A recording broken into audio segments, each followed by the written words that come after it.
No, that's interesting because the only other thing that's been leaping around in my world is probably, but someone asked me what my coming out story was. They were like, what was it like coming out for you? And then said, as an ally, or someone who has a bisexual leniency, not like a full-blown lesbianism. I think, or I feel, or I know, I'm vibing. Let's go with your coming out story. All right, well, I mean, my coming out story is terrible, so as long as you're ready. You have brownies. Also, they're because it's gluten-free, it's very much like going to stick on your teeth situation. Like you've been eating ass that you know, like always shower first. We don't kink shame. You're in charge of checking that I don't have shit in my teeth then.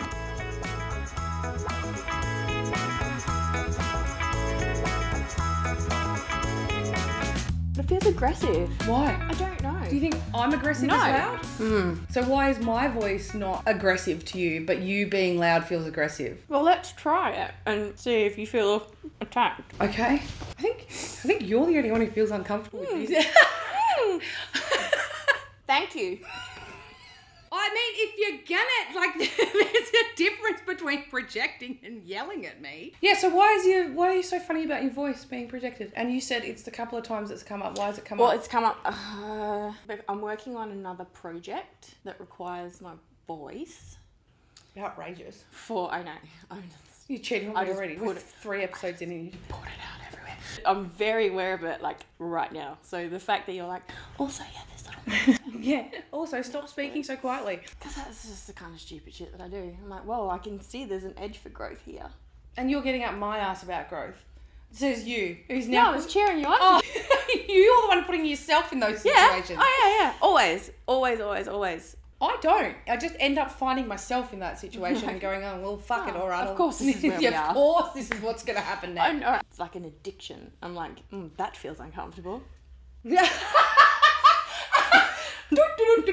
Here I go. I'm gonna hate this. I'm gonna fucking hate this. But clearly my dopamine is so low that I've got to push myself to extreme. Or you're so numb to everything that you have to like look for the most extreme ways to make yourself feel uncomfortable. I'm alive. Yeah, you're like, oh, this feels terrible. Glad I'm not a human. What? Don't know. Okay, cool. I think, after I got asked about it, I was ruminating on it a lot because I think there's a stark difference between like my experience even in the 90s and early 2000s versus like now. I got asked about it, and then one thing that was prompted by it is one of my abusers was my stepfather, and he may have passed into palliative care like at the start of last week. So I don't know whether he's passed or not, but like, I'm really sad about this. And I realised I was really sad because I didn't get to come out. I was outed. That night I thought I was going to die, and he was the only one who didn't care. Like, he was like, I don't think it's such a big deal. And I'm just like... And so it was before and after that he was still physically abusing me. But in that moment, like, he was literally the only person who didn't really care. I look back and I'm like, I think he may have also enjoyed the idea of lesbians, so it might have been a factor. But I also have nothing to base that on. Like, that's just, it's either that or like his guilt of the way he was treating me. He was like, oh, this is something I can easily be positive about because I don't really care. Because I'm not sure that he was a bad person. So he was 10 years older than my mum. He was like in his 50s when he was an old man already. And I don't think he had any idea how to handle someone as neurodiverse and just diverse as a person as me. He really wanted to have a family and have a kid. And then he took on a woman with stepchildren. The other two moved, like my brother and sister moved in with our dad. I didn't. So I was the last one left at home because I didn't want to leave my littlest brother. I was like, well, if 2 of them are going over there, I've got to stay with this one. I'm staying with my younger brother. If you 2 are going, if one of you's staying, I'll go. Like, we just need to split it down the middle. And also he apologised when I was 18, 19-ish. He apologised. None of it makes it okay, but I just don't think it came from him hating me, you know? My mum hated me, but I just don't think it came from him hating me. I just don't think he had any idea. And he was repeating cycles. When I was outed, he just didn't have a problem. And I clung to that with unbreakable passion. Like, to the point where both my younger brothers are like, I don't understand why you don't hate him, why you don't hold any ill intent. And I was like, A, because I've let it go. I said, like, I went through that process, but I think I didn't have anyone else. And so the only person who actually was there was him. Because my grandparents were missionaries. My mum built churches down south. I grew up in the church. It's all I really knew. And when my stepfather did start being abusive, I told one of the ladies in the church, because you're supposed to tell someone to help you. And they told me I was lying and covered it up. My mum also told me that she didn't know, which I look back and I'm like, you were sitting there when he apologised. What did you think he was apologising about? I was like, you can't have not known. There was a lock on the outside of my door to lock me into my bedroom. What did you think that was for? I don't know. I'm never going to get an answer, I don't think. So I just, there's not enough to convince me, and I just don't care now. Even if you didn't do anything about it, so it actually doesn't matter. I kind of ended up far too young. Ended up in a sexual relationship with the music pastor's daughter, and she's just a lovely girl. She just was, still is. Her mum is the one I regret hurting in all of the situation. Like, her mum was... When I told her in my mid-20s, I told her about what was happening with my stepfather and that the other person had kept quiet. I later found out that she left that house, went over, because there was 3 of them. So there was the music pastor, children's pastor, and my mum. The music pastor had 2 daughters and a son, but he was much older and didn't spend as much time with us. And then the children's pastor had 2 girls, and we all grew up together. Like, all of us just grew up together. When the music pastor found out, she drove all the way over to the other ones and just let rip that she didn't do anything about it. I don't know what happened, but I just know that had occurred. So I really valued her. I still do. I think she's a wonderful woman. She believed in her religion, but I think she was a person, like a proper person. Didn't hide behind it. Yeah, and I think because realistically, out of all of it, she's the one who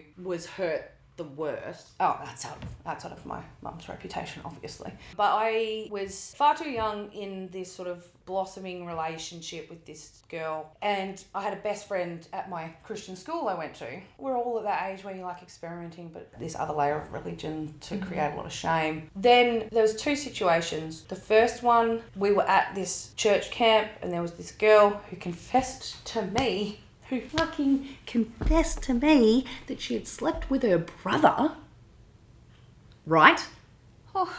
But then when I said I'd slept with a girl, I was the problem.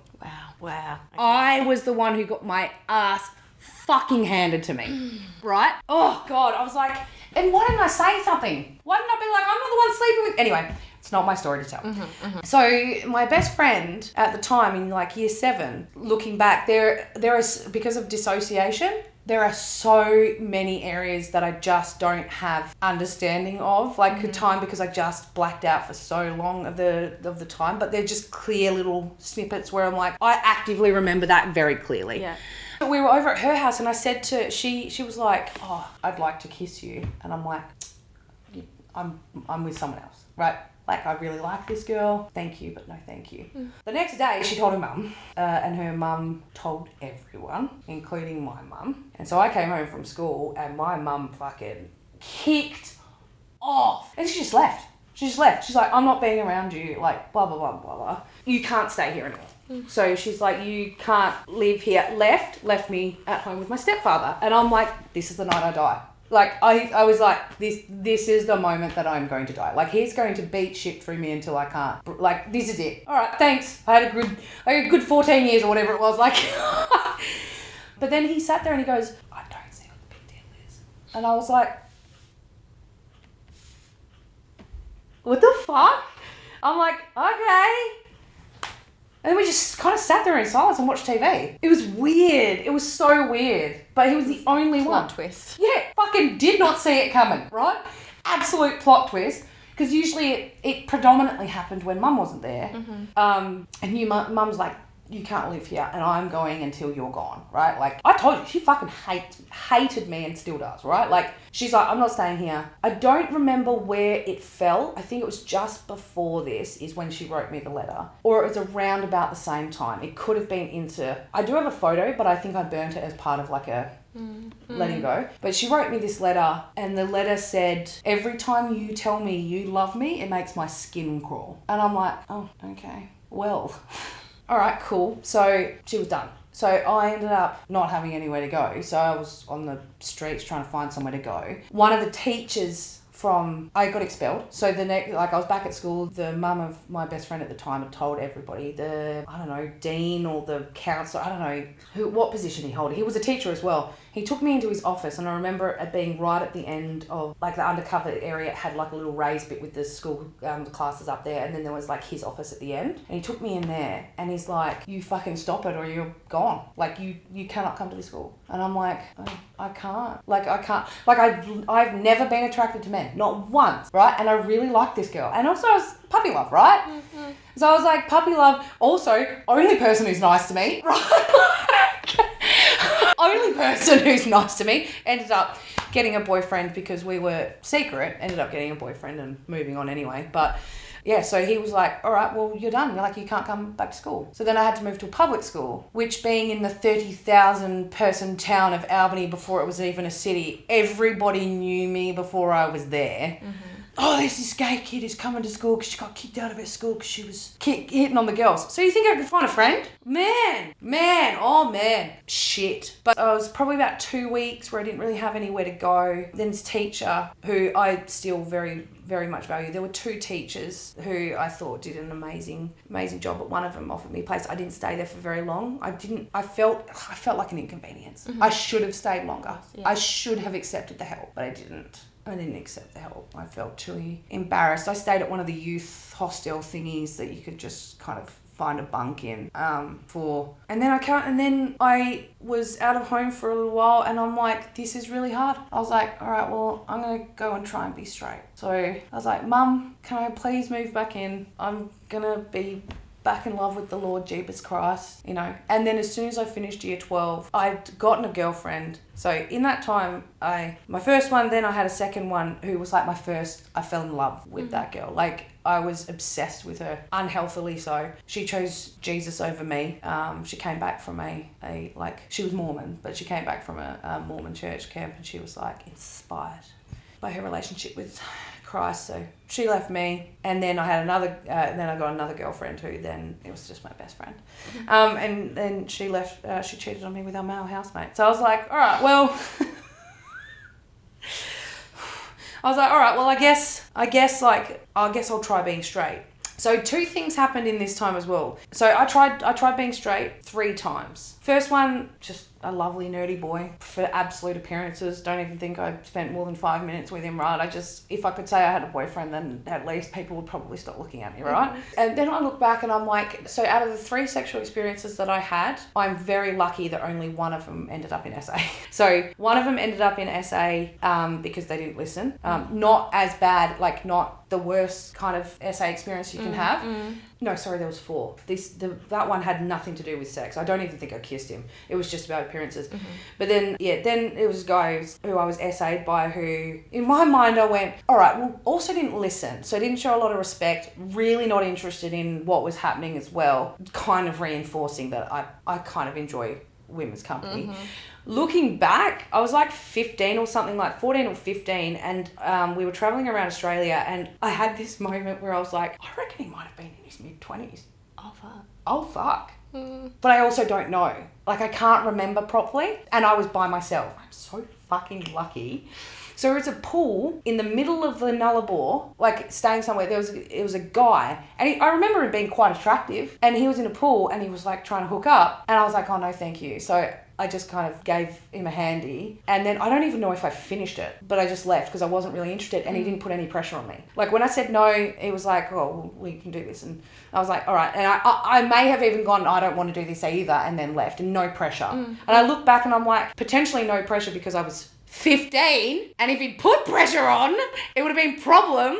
But also, I can't remember. He may have been like 17, 18. I can't remember. Either way, he was older. I was like, okay, so not all men don't listen. There are men that will listen, whether or not for the right reason. I'm going to be straight. I can do this, blah, blah, blah, blah, blah. And then to try and get away from the gay influence, they sent me to their sister church up in Broome. Mm-hmm. Oopsie daisy. Yeah, which is where I met Christy. I was shipped up to Broome and I was put into Bible college, which I'm now looking at it going, I was in a fucking cult. But anyway, I went up there studying at Bible college to be a youth pastor, working alongside a man. He was my mentor. I was also doing unpaid labour at the church because I was doing it through them, sponsored through them, right? So I was working at the church. I was living in a tent because I was homeless up there as well. I've been homeless twice, right? Like, I moved up when I was 17. I wasn't even old enough to get on a lease. I was working at the church, I was studying at the church, working underneath Stuart's guidance, and then met Christy, and we became really close because I was already working with her husband. And we got really, really close, and she was like my best friend. She was just real. Like, I'd grown up with so many people, especially in the church, and I remember being at like Christmas choir with her because we were on the choir together. I know. Sorry. That just brought me joy thinking about that. Yeah. But it was the Christmas one. So like every year they held the carols by candlelight. Who doesn't love carols by candlelight? Right? Seriously. And also I was a musician on the church music team. So I played drums and bass, and Christy was a singer. So it got to the point where I'm standing on stage during a Sunday service and I'm playing the bass, and I'm looking at Christy who's singing out to the crowd, and I'm like, oh no. Oh no. White noise. Yeah. I'm like, oh my God.